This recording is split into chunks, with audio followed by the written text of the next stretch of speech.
We're out of that honeymoon phase, even though it didn't feel like a honeymoon. There was no honeymoon phase here. No, it was just like, you got to go to work. And that's the thing. Like, this isn't a vacation. This isn't like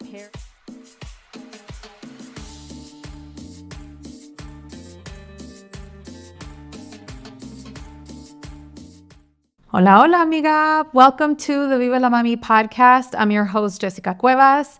And today I have a very special guest. If you don't know this man, this is my husband, Alex. And I decided to bring him on the show today because this episode is part of our Living in Mexico series on the podcast and on YouTube. The reason why I wanted to bring Alex here on the show is to share with you all how it's been. It's literally been a month since we moved to Mexico, specifically here in León, Guanajuato. We are currently in our house that we are renting for this year.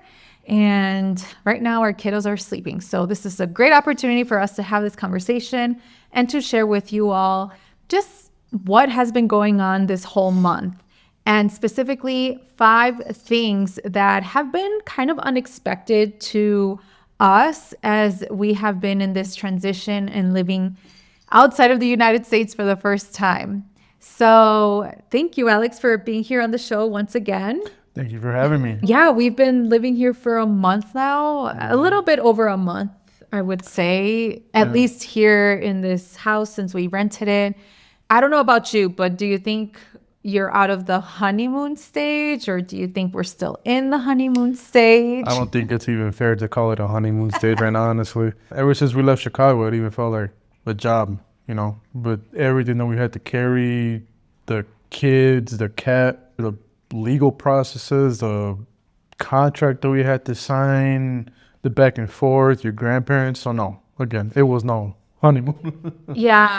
I guess I could see your point. Like, It's been nothing but logistics. It's been nothing but kind of restarting our lives. New country. And in a new country, it has been a transition. It has been definitely a big learning curve. And yeah, I don't necessarily think that it has been a honeymoon. No. I think it's just been a learning experience and a very different experience for both of us. And we've definitely learned a lot from this. But now that we have completed our first month, I think I feel this level of, I don't know, that we feel a little bit settled in, I think, Everything is unpacked. The kids are in school now, so now they're getting into a new routine. I have a lot of free time, which is nice, but I'm also now being strategic with my time in terms of, with my business and also other side jobs that I have gotten and, being able to have a little bit of free time for myself and also for you. I mean, nothing has kind of changed in that part. The only thing that has changed is just a different location. I'm still stuck in a room doing my 9 to 5, but yeah. Yeah. And that's the thing, right? Like, a lot of people have been reaching out to me via DMs on my Instagram account, and they've been asking, oh, how's it going? Does it still feel like a vacation? Are you still feeling like you're in cloud 9, And yes, even though I guess I do share the cool things about our life here in Mexico, I mean, I would say that we've definitely had some very challenging times, especially in the transition of moving into a house that, unfortunately, the landlords haven't been fully... Yeah. That can be like a whole nother segment because I think we could probably go like 3 hours as to like what's been going on here. But yeah. It hasn't been the easiest transition to move into this specific spot. Yeah, and I think it's because of the landlords who they haven't been very cooperative in terms of maintenance issues. And obviously because we are renting and we did sign a legal contract, and the contract specifically states, the things that the landlord, el arrendador, is in charge of and what we are responsible for as renters, alquilinos. Yes, as alquilinos. We're learning Inquilinos. Inquilinos. As Inquilinos. inquilinos. And so, yeah, we signed a legal contract. It's called La Póliza Jurídica, which is another way of just making it legal, more legitimate in us renting this space. And in fact, we weren't able to sign just us because we don't own property in Mexico. And so we had to get my grandpa to co-sign because he does own land. He has his own house here with my grandma near us, like about an hour away. And so he was our, what's it called? Co-signer? Co-signer, pero ¿cómo se dice en español? Aval. Aval. Yes, he is our aval. So a lot of new language that we're learning. And so that's kind of like a quick snapshot of just like our transition moving into this house. But I think we should definitely reserve some time later on for another podcast to share what it's like, to rent a house here in a different country, because it's definitely very, very different. Super different. To the point where you have to have somebody else as collateral just so that you can live in another house. Yeah. But which is a good thing, because that way we're not just any Americans, even though, yes, we are Mexican Americans and now we're dual citizens of both Mexico and the United States. But it definitely gives perspective that perhaps some landlords are not requiring a collateral like what we had to do. And that's what causes gentrification. And gentrification in itself is another episode that we'll definitely talk about because I've definitely been called that. And I don't know who I am, really. So for this specific episode, I think we're definitely going to share 5 things that have been kind of unexpected to us. And this is part of your questions that you send to me on Instagram. And if you have any other questions about our life here in Mexico, please feel free to reach out. In fact, we are thinking about creating more content, specifically on YouTube, to share with you all just like what it's like living in Mexico, especially as second generation Mexican Americans. So the first thing that we've been thinking about as we transitioned over is healthcare and how accessible it is here and even affordable here in Mexico. So Alex, can you tell us a little bit more, because you have had a little bit of experience? Well, both of us. But so when was it? It was like about before the kids started school. They here in Mexico, obviously way different. So I was very surprised that we had to get blood work for both kids. Right, and then we took them, and it was what, like $80? 80 pesos. So it was a lot cheaper than I initially thought. But yeah, 80 pesos for each kid, right? Yeah, it was 79 pesos, but it was like a school special. So yeah. Yeah, so it was cheap. I couldn't believe it, and yeah, some people have this notion that Mexico is a third world country, right? That the technology is not even available here. BS. This hospital was like super amazing, right? They had like this infrared camera where you can actually see the veins in the kids' arms. I've never seen that back in the States. So that completely blew my mind. No, if anything, they would like poke them so many times to find the vein, and that causes more, I don't know, just like anxiety for the little kids. Yeah. Oh yeah, in my personal experience too, I had an appointment with the dermatologist. Got me in like that, consultation, everything said and done. I paid like $50, which is a copay back in the States, right? Depending on your insurance coverage. But yeah, I mean, so far healthcare has been pretty easy here. Yeah. Super affordable, and yeah, I mean, I have no complaints. I've just been surprised as to how advanced you can say that this third world country is. Yeah. And obviously we are lucky to live in a city, like León. Again, León, Guanajuato is like the 6th largest city in Mexico. So we're very lucky and fortunate to have a lot of options. I mean, from clinics to even for me, it's kind of embarrassing, but I went over to a nail salon to get my nails and my pedicure, and unfortunately, the nail tech wasn't able to do my pedicure just because she was like, your toenails are unhealthy. And she referred me to a clinic that, this is literally the title, Solo para sus pies. So it's a clinic specifically for your feet and the health of your feet. So it's not a podiatrist. It's kind of like a medical spa, I would say. And I've never seen that in the United States. And in fact, I have gotten my pedicures in the US and no one has told me anything. And I think I've had this like issue for a very long time. And I mean, TMI, it's like some kind of fungal kind of. That is too much. Yeah.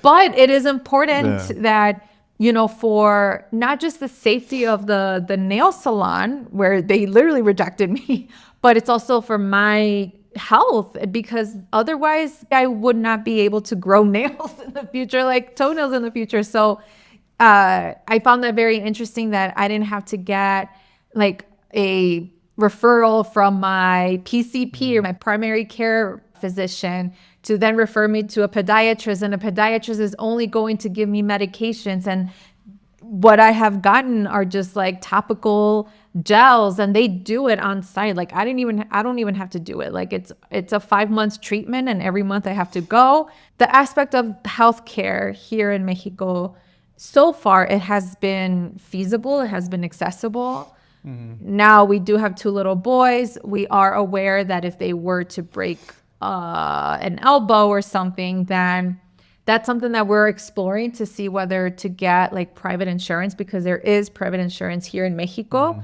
But because the kids for the most part are in school for the majority of the time, through their school tuition, they automatically get covered if an incident were to occur. So let's say if they're in the playground and Mateo, because he always falls, this kid is very clumsy, and he ends up breaking, I don't know, a Which leg. it will happen Which, stop. No, don't jinx it. Gosh. But let's say if it were to come to like a situation where he has to go to the emergency room, his school already covers that. All what we have to pay is a deductible, and that's like 600 pesos, I believe. Around there somewhere. Yeah, and he would basically be covered. So 600 pesos is nothing. It's like what, like $35, $40? yeah, which is again another Yeah. copay, and we don't have insurance here in Mexico, so like it's not just the copay, right? About like in this case paying the deductible, but we're also not spending an additional amount of money on premiums, on monthly premiums and all of that compared to the US. So it's definitely a lot different. For sure. Agreed. 100%. So the second thing that has been a little bit unexpected It's the school. It's the school here in Mexico. Yeah, the schools are definitely different here in Mexico than in the US. And for us, we have both of our kids in private school. That was one thing that I did not want to even discuss. I'm just like, I'm not saying that the public schools are bad, right? But if we're going to be here, obviously, number one priority for me, at least, was going to be a good education for the kids.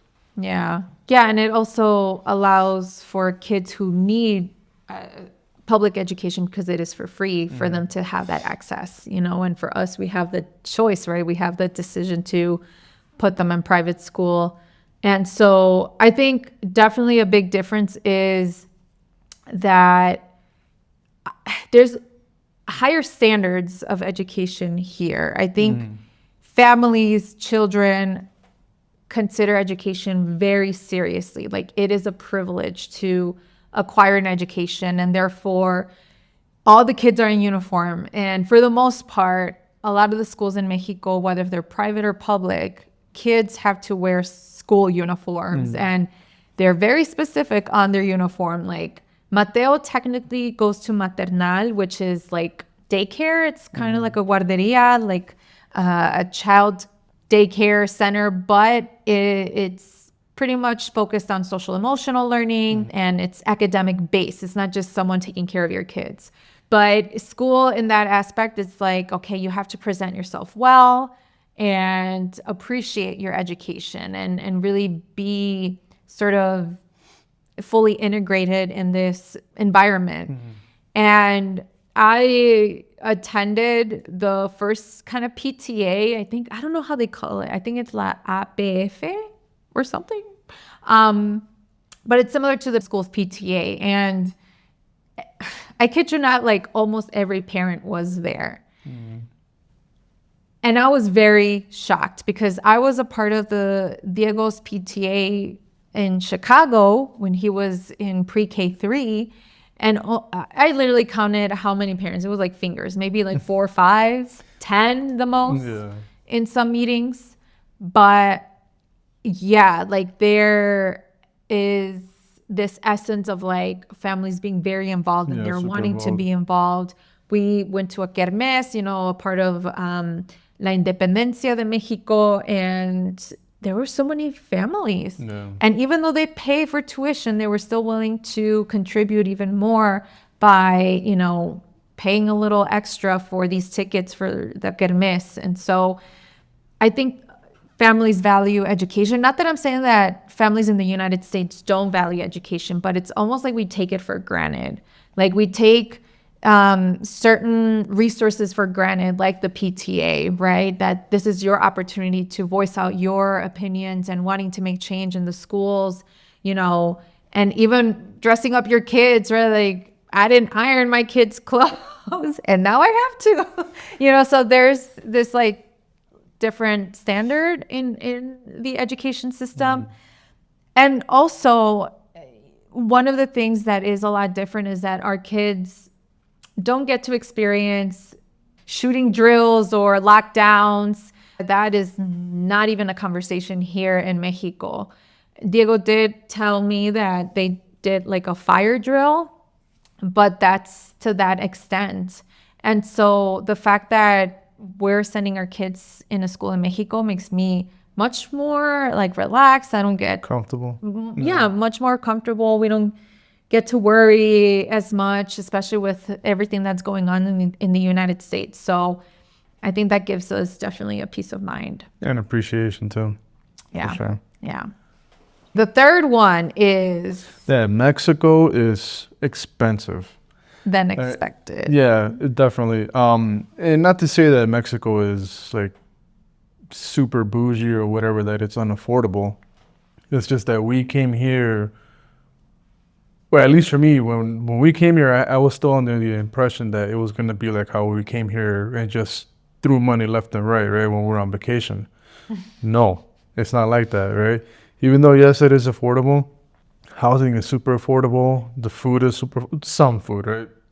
It's affordable. For the most part, we are spending a lot less money here than we are in the United States.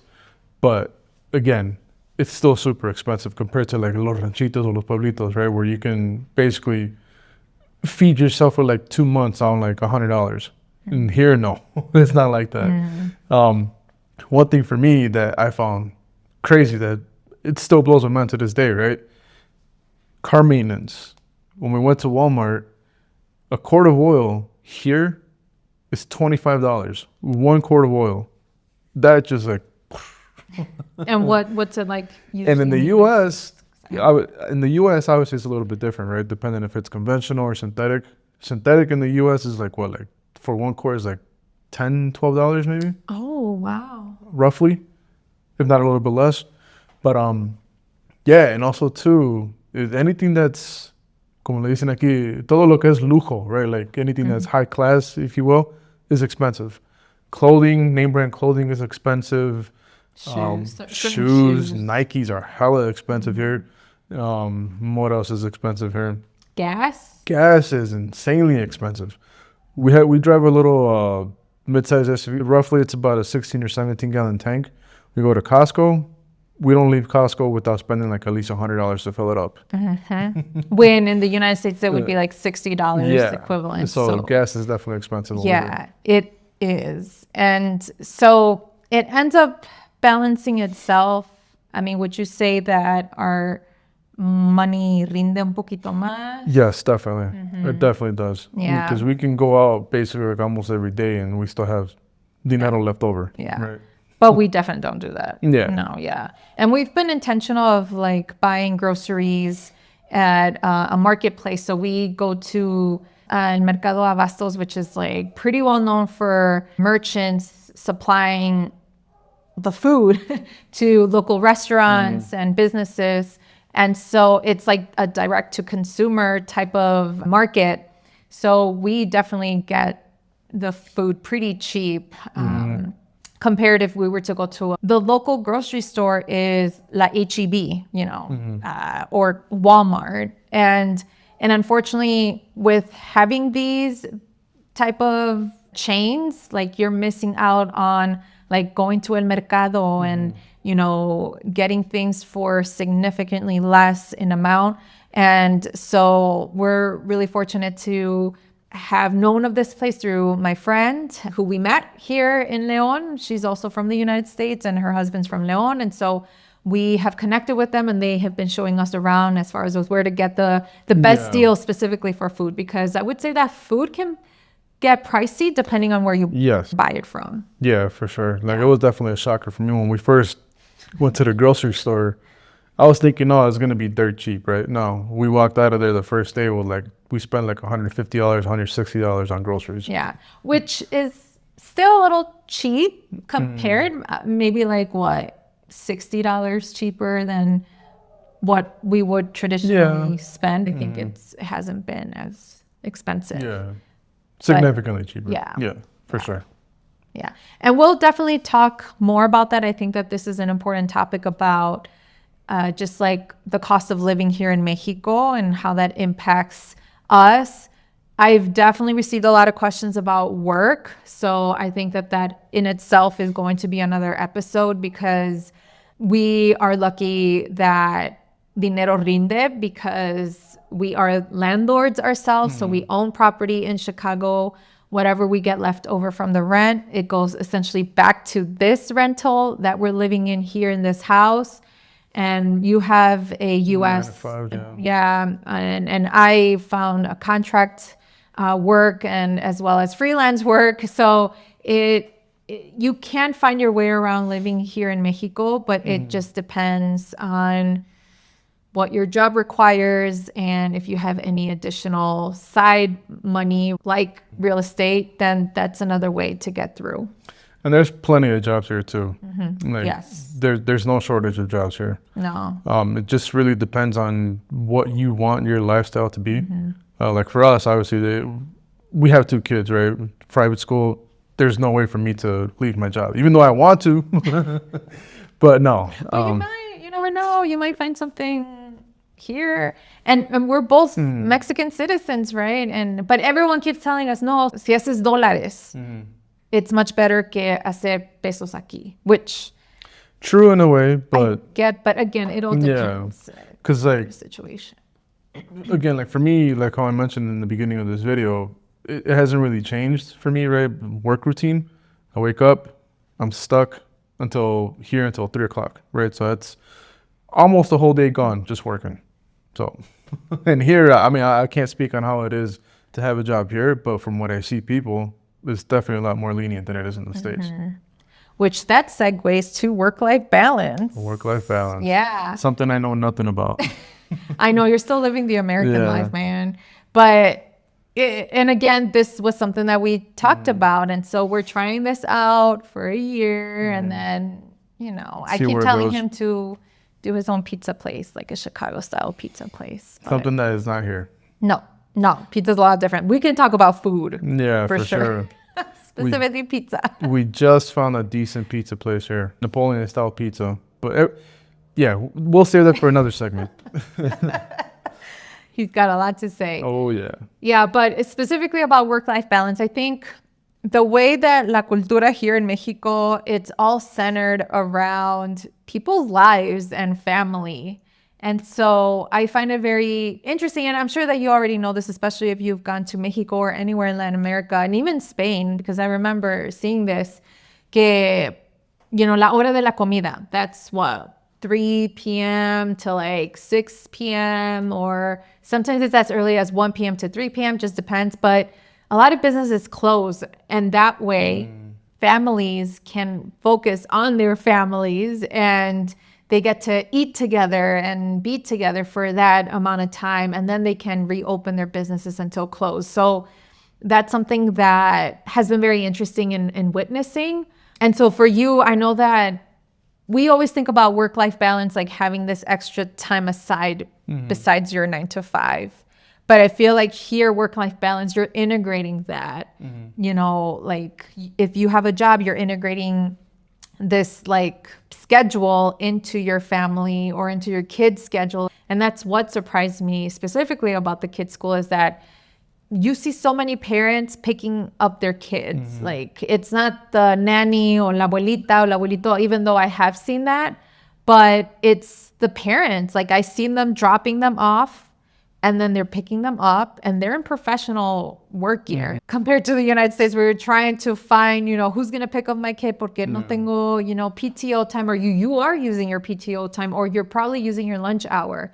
And so that's what makes it interesting, that there is true work-life balance, and I'm seeing it in a way that it is fully like kind of like integrated, I would say, within your personal, professional life, instead of just separating the two. If that makes sense. And also depends too on the company. All right. And then the fifth unexpected thing that we've experienced so far here in Mexico is that there are moments when we feel like outsiders. So by that, how would you define that?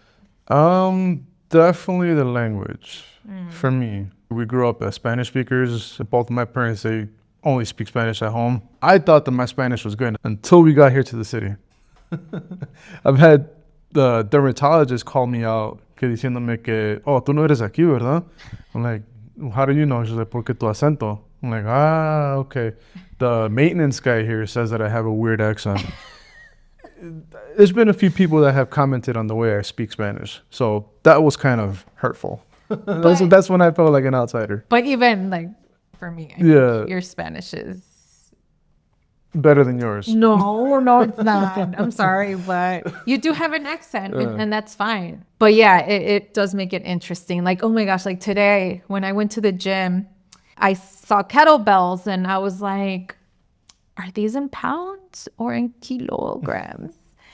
And the reason why I wanted to know this was so that I can track that in an app that I have. And so I went to the front desk and I was like, disculpa, ¿esto es en libras o en kilos? And then they looked at me weird. They were like, now we know where you're coming from. So even like the conversions, right? Like for the kids' school, they were asking how tall the kids were, how much do they weigh? Well, we can't say that they are 40 pounds or that they are 3 feet tall, right? Because that's not used here. And I think that is such an unfortunate part, especially coming from the United States, that is not a universal language. Like in terms of measurements and weight and all of that, like no one is going to get you unless you're from the United States. So I think that's when I feel like an outsider, where that's when I don't feel like I'm a part of this country because of the way that we were taught, unfortunately. Another big dead giveaway for us is our license plate. Yes. Yeah, people know that we're outsiders just by looking at the car, because we still have Chicago license plates. We don't know what's going to happen yet with that truck, but we'll see. Yeah. Right now we have the permit, the tip. But yeah, we have until January, and we're going to revisit this in November and figure out if our car if we're able to, most likely we'll renew it again, or we can legalize it if we want to be here long term, or if we want to keep the car here for whenever we come back. But yeah, I think as far as the feeling like an outsider, that has been a big component, just like the language and even the way that people articulate themselves is a lot different. You know, I wish that the words can come out easily, but there are definitely times when I'm like, ay, how do I describe it? Like, como ¿Cómo lo describo aquí? And people get it. They understand. We're not the only foreigners here, but that makes us feel like de apariencia, we look like we are from here, right? Exactly. We're brown folks. Pero once they hear us talk or once they see us drive our truck, like... Somos de la gabacha. He was told that. Yeah. So, yeah, it does make you still feel like you're not a part of this. And even my grandma, like, my grandparents have been here for 20 plus years. They retired. They built their house here in Mexico in El Rancho. And she still sometimes struggles. Like, she remembers the first time she asked for crazy glue. And she literally asked the clerk, like, oh, ¿no tienes crazy glue? Y el señor dijo, ¿qué es eso? And so she described it. And he was like, oh, cola loca. But she didn't know that was the brand or the word, And so, yeah, so it has been an adjustment, I would say. Is there another way that you're feeling like an outsider? No. That's Just pretty the much it. Just the language? language. That's pretty much it. That is pretty much it for me. I already feel like home. Honestly, me personally, it's pretty easy for me to adapt. Yeah. So, yeah. Yeah, I think overall, like, we're out of that honeymoon phase, even though it didn't feel like a honeymoon. There was no honeymoon phase here. No, it was just like, you got to go to work. And that's the thing. Like, this isn't a vacation. This isn't like paradise when people often think about Mexico. We're hustling just like everyone else here in Mexico, like the true Mexicanos here. We're hustling just as if we were in the United States. So it's not like we have taken a break. I do think, though, that the essence of time is a lot different. And these 5 different unexpected things that we have experienced so far has been kind of different, I would say, than in the United States. But overall, I think that we have transitioned well. We're doing a good job. Yeah. Yeah. We're good. Pat ourselves on the back. Yeah. I mean, this was... Everybody thought we were crazy for doing this. I mean, we probably are, but I mean, I feel fine. The kids feel fine. Yeah, we're all good. Yeah, we're good. We're all good. And just take this as a sign, like, if you've ever wanted to move outside of the country or try something different with your family, like, this is your opportunity to do so. Porque we've definitely gotten a lot of just like words of wisdom from those that have always wanted to move to Mexico, but never did because of XYZ. And so they see this as a way for us to feel inspired by what they probably missed out on. And they're vicariously experiencing this with us. And so... Just do it. Just do it, yeah. Yeah, just do it. For sure. Well, Alex, you're here on the show. Any final words of advice? Not advice, but I'll just say we will definitely try to bring you guys more content as far as YouTube goes. It's just very difficult. 2 kids. I mean, again, just like how Jess said, we're hustling every day, right? Routine hasn't changed. The only thing that has changed is just the country. But yeah, we'll definitely try to, just record what we do every day here. A day in the life of a family of 4 in Mexico. Yes. But yeah, and let us know if there are any specific questions. I am answering DMs. And I'm answering DMs through this platform, through the podcast, YouTube. And so if you have any specific questions about anything related to our vida here in Mexico, please ask away, because I think it's not just for us to showcase you what our lives are, but it's also to inspire you to consider a change like this, because you never know. Like, life is too short. Exactly. It's always better to know what is instead of what could have been. So. There you go. You have any interest in moving somewhere else? Like the Nike sign says, just do it. You've mentioned Nike a lot. This is not sponsored by Nike. But they can. All right, amiga. Well, thank you so much for listening. Hasta la próxima. And I'll catch you in the next episode. Peace.